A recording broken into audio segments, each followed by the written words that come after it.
নমস্কার বন্ধুরা, আমি মধুমিতা। প্রত্যেক দিনের মতো আজকেও একটা মজার রেসিপি নিয়ে চলে এসেছি। তা বন্ধুরা, আলু খেতে তো আমরা সবাই কম বেশি খুবই পছন্দ করি। তা আজকে আমি আলু আর গমের আটাতে দারুণ মজার একটা রেসিপি করে দেখাবো। তো এই রেসিপিটা একবার বানিয়ে খেলে চপ, কচুরি, সিঙ্গারার কথা ভুলে যাবেন, খেতে এতটাই ভালো লাগে। এই রেসিপিটার জন্য প্রথমে আমি গমের আটা মেখে নেব। তার জন্য একটা গামলায় পরিমাণ মতো আটা নিয়ে নেব। আটায় দেবো গোটা জোয়ান, স্বাদ মতো নুন, 2 চামচ টক দই, 1 চামচ মতো তেল দিয়ে দেবো। একসঙ্গে ভালো করে মিশিয়ে নেব।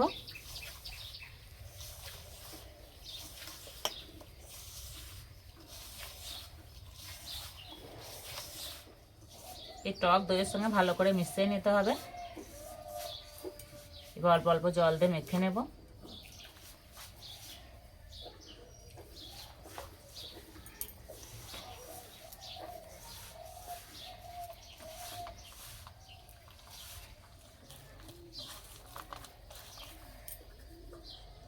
আমরা রুটি পরোটার জন্য যেরকম আটা বা ময়দা মাখি, ঠিক সেইভাবে মেখে নিতে হবে, একটু শক্ত করে।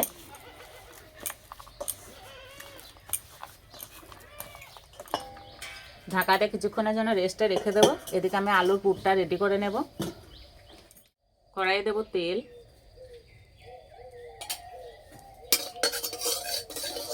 কোচানো কাঁচা লঙ্কা, কোচানো রসুন, কোচানো আদা, কোচানো কাঁচা পেঁয়াজ,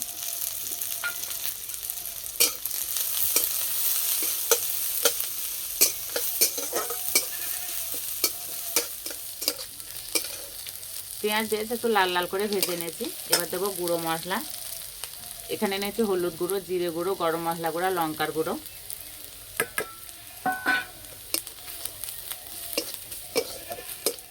এখানে দুটো সিদ্ধ করা আলু নিয়েছি, আলু দুটো গ্রেট করে দিয়ে দেব। আপনারা চাইলে এখানে ভালো করে মেখেও দিতে পারেন, কিন্তু ভালো করে মাখলেও আলুর একটা গুটি গুটি ভাব থেকে যায়, কিন্তু এইভাবে একটু গ্রেট করে দিলে বেশ ভালো হয়, আলুর গোটা গোটা ভাবটা থাকে না।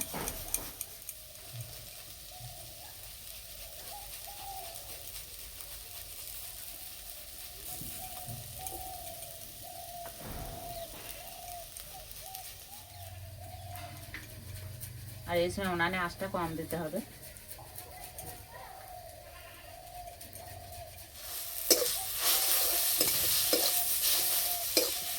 এবার দেবো স্বাদ মতো নুন,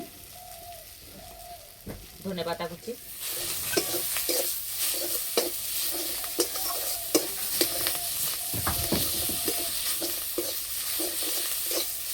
হয়ে গেছে, নামিয়ে দেবো।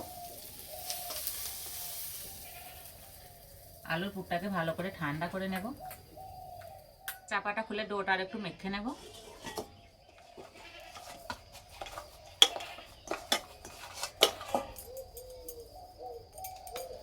এইভাবে একটু সমান করে নেব।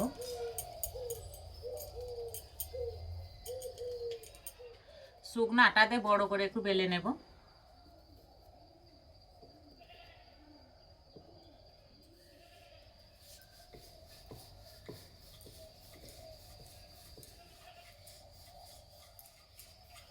খুব একটা পাতলা করবো না, একটু মোটা করে বেলে নেব।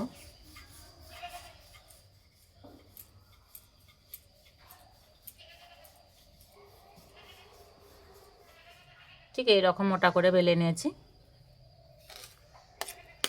এবারে এই পুর দিয়ে দেব।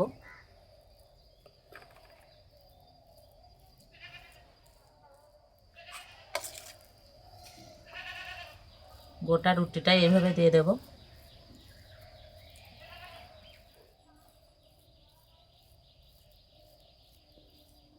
খুব সুন্দর করে এইভাবে সমান করে নিয়েছি। এবার এইভাবে রোল করে নেব।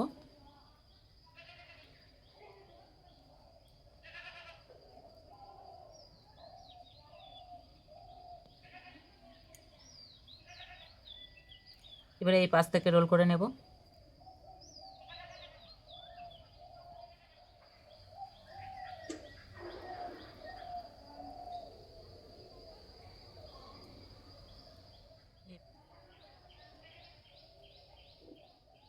এবারে এইভাবে কেটে নেব।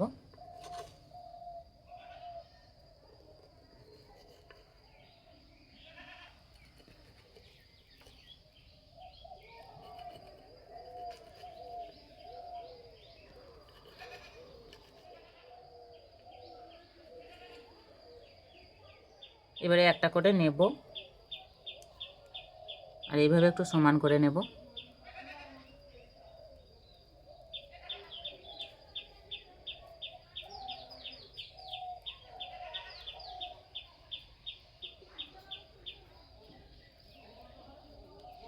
এই যে একটা হয়ে গেল।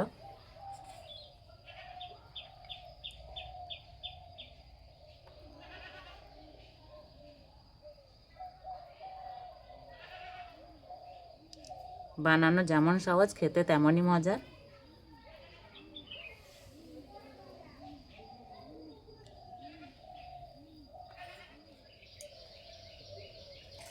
সবগুলো বানিয়ে নিয়েছি, এবার ভেজে নেব।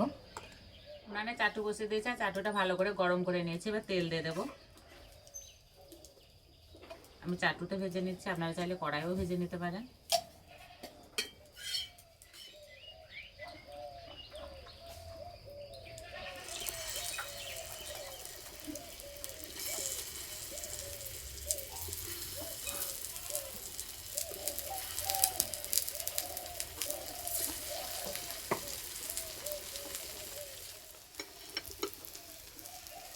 এইভাবে ধরে তেলটা এইভাবে একটু গড়িয়ে নেব।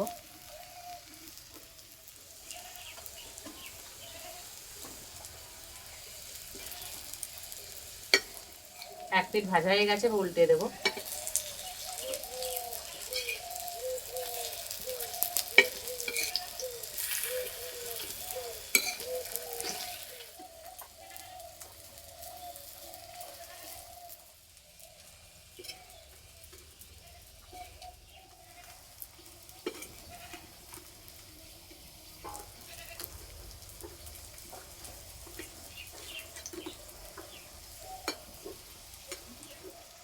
হালকা আঁচে একটু সময় ধরে ভেজে নিলে খুব সুন্দর ভাজা হয়।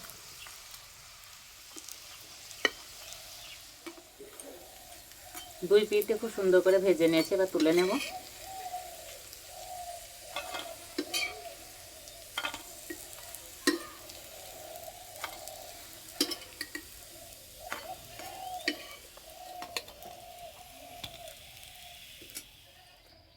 বাকিগুলো একইভাবে ভেজে নেব।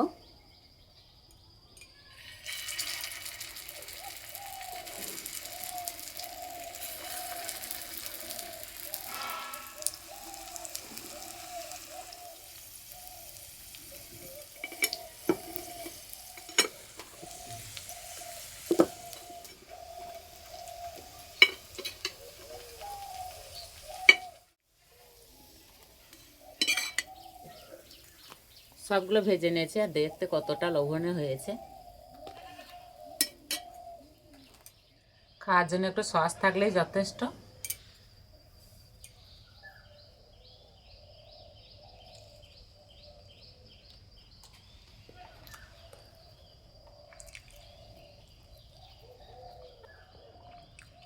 খেতে দারুণ লাগছে।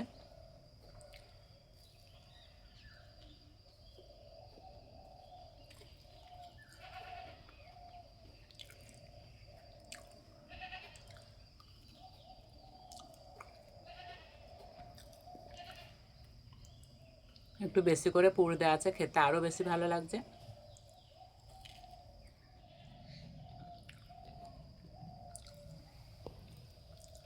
একবার বানিয়ে খেলে বারবার বানাতে ইচ্ছে করবে, খেতে এতটাই ভালো হয়েছে। বাড়ি ছোট থেকে বড় সবাই খুবই পছন্দ করবে। এইভাবে তৈরি করে খেয়ে আমাকে কমেন্টে জানাবেন কেমন লেগেছে। আর এরকম নিত্য নতুন রেসিপি পেতে চ্যানেলটি সাবস্ক্রাইব করবেন। আজকে এই পর্যন্ত, আবার অন্য কোনো রেসিপিতে দেখা হবে। সবাই সুস্থ থাকবেন, ভালো থাকবেন, সাবধানে থাকবেন।